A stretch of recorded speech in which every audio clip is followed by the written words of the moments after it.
Thai's losing 8 billion baht a day in lost tourism with no guarantee of a return to past glory days of old.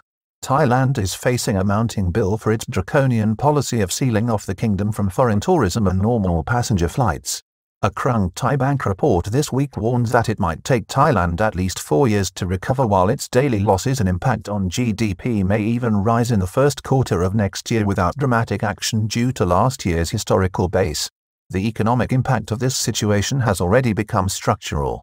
Krung Thai Bank, through its Economic Analysis Unit, is warning that Thailand could be on the verge of a structural economic change due to the loss of its vast foreign tourism industry, formerly one of the most significant in the world, which it predicts may not return to anything like normality until 2025 as the economic impact of COVID-19 virus measures appear to be more severe than anticipated. A worrisome report was published last week by Krung Thai Bank's Economic Analysis Unit, which explored what leading economists have begun to flag in recent weeks. The mounting loss to the tourism industry is now threatening long-term damage to the Thai economy.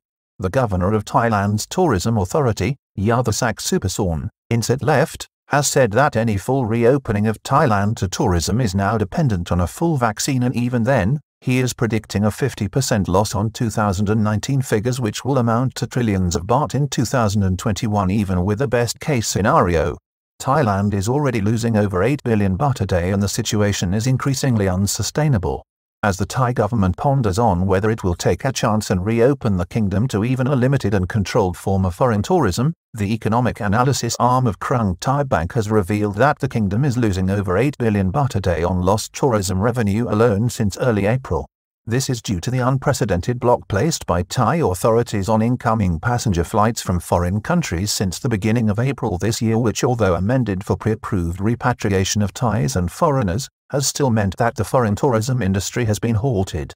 Scale of the economic damage is growing, and the impact is more severe than previously thought. The scale of the economic damage to Thailand's economy is still yet to be quantified, but increasingly, respected economic forecasters and reports are pointing to it as being more severe than expected.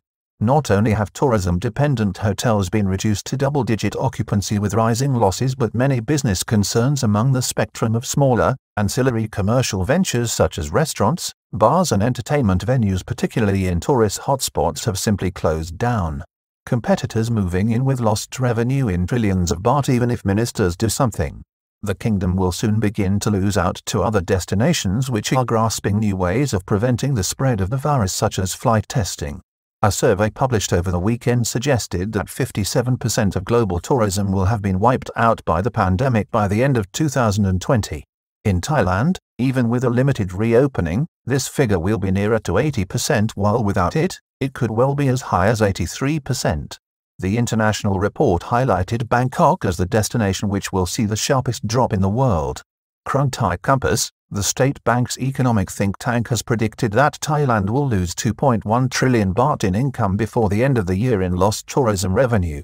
This is assuming the arrival of 6.8 million visitors, with perhaps 100,000 arriving between now and the end of 2020, even if Thai ministers eventually go against the stiff opposition from within the Center for COVID-19 Situation Administration and the medical establishment to allow controlled access by foreign tourists paying a premium price for a commercial state quarantine product. Money has been lost to the commercial sector and the grassroots of Thailand's once resilient economy. The trillions of baht in income has been lost to Thailand's commercial sector, which consists of established tourist firms such as hotels, but also millions of once self-employed Thais who service the now defunct industry. Thailand's tourist industry economy was estimated to account, in real terms, for 20% of its GDP due to the combined and varied nature of foreign tourism economic activity, which directly and indirectly reached into the pockets of Thailand's economic grassroots. Now it is simply gone. This grassroots sector, for so long, was the key to Thailand's resilience as an economy, but this pandemic emergency is unprecedented. It has effectively cut the country off in the same way as a major war. Situation is becoming unpredictable unless within the government's ability to control the events of 2020, it is feared, will have unpredictable consequences for the real Thai economy, which we are already beginning to see. The Krung Thai Bank report also raises strong concerns about the return of foreign tourists to Thailand in 2021. Tourism Authority of Thailand Governor Yathasak Supasorn, at the weekend, suggested that he is expecting 20 million foreign tourist visitors in 2021, or approximately 50% of the 2019 figure. However, he prefaced this by stating it depended on a widespread vaccine. This also assumes a level of pent-up demand that may have applied if relief had come earlier, but the extended delay is now resulting in permanent change both internally and externally.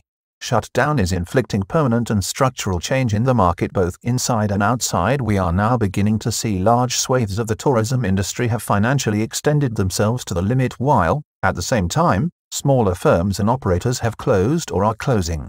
The shutdown's impact is becoming structural.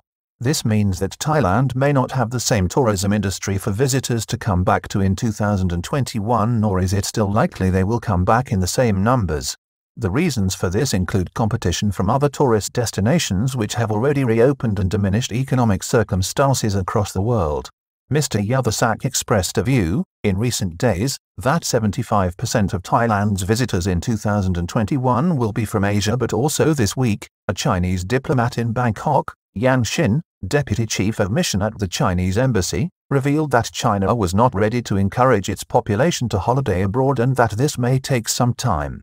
Bank estimates the best-case scenario for Thailand is a loss of 61% of visitors from 2019 and 2021. Krung Thai Bank is therefore suggesting that the best-case scenario for Thailand in 2021 may be 15 million visitors, or 39% of 2019 levels. It estimates that the number could be as low as 900,000, or 2.3% of 2019 figures. This would mean that, on a best-case basis, the kingdom will suffer a further loss of 1.9 trillion baht in 2021, or at worst case, a massive loss of over 3 trillion baht, or a continued loss of 8.3 billion baht a day into 2021. What appears to have caught Thai planners off guard as well as economic analysts is that the domestic tourism market has also collapsed along with foreign tourism, suggesting a link or combined dynamic between the two. It could well be that foreign tourism is a catalyst that affects all parts of Thailand's economy, including, not surprisingly, inward financial investment and confidence in the economy. 2021's GDP figures will be bloody if foreign tourism is not reopened in a fuller, real sense, and quickly. Historical figures for January 2020 to April this year means that a failure to reopen Thailand to foreign tourism before the end of 2020 on a wider scale is likely to see sharper Thai GDP contraction in the first quarter of 2021, a period which is usually buoyant for the kingdom. The bank is suggesting that Thailand may have to be prepared to wait for up to 4 years before tourism, as we knew it before, resumes in 2025. Even then, there is no guarantee that Thailand can ever regain its unique tourism market due to the disruption and changing environments both within a country once known as the Land of Smiles and without.